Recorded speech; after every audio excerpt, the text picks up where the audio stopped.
সেই ভগবান কৃষ্ণ কি এক দেবতা এক স্বামী জগৎ সবাই চিনতে পারে না ভগবানকে।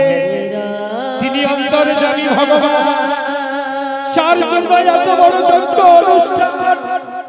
এই যজ্ঞ অনুষ্ঠান ওই ভগবান কৃষ্ণের জন্য করছো।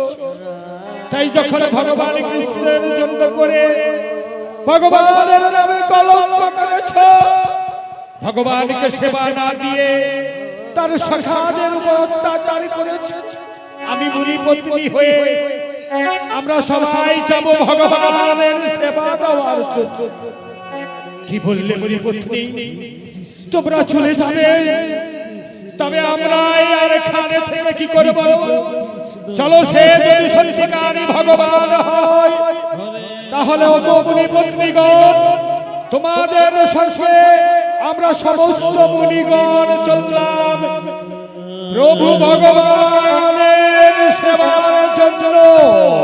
চলো একত্রিত হয়ে এবার ভগবানের সেবা দিতে যাই।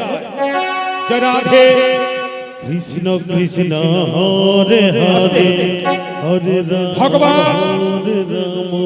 আজ ক্ষুধার্ত অবস্থায় ছিলেন। মুনি পত্নীগণ এবং মুনিগণ সমস্ত সকালে মিলে অন্ন ভিক্ষা নিয়ে আসলেন ভগবানকে সেবা দেওয়ার জন্য। যারা যারা অন্ন ভিক্ষার জন্য এত পরিশ্রম করলেন, আসলে এসে ভগবান শ্রীকৃষ্ণকে সেবা দিন।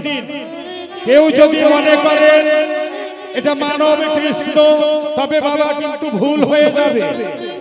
এত বড় যজ্ঞ অনুষ্ঠানে যার জন্য, যার নাম শোনার জন্য এত কষ্ট করেছেন, সেই ভগবান কৃষ্ণ স্বয়ং আজ দণ্ডায়মান ওই যজ্ঞ অনুষ্ঠানে। যারা যারা সেবা দিবেন একটু তাড়াতাড়ি আসুন। সেবা দেওয়ার পর ভক্তমণ্ডলীদের একটা নৃত্য করার সুযোগ দেওয়া হবে। একটু কৃষ্ণ অপেক্ষা কৃষ্ণ করুন। হরে হরে।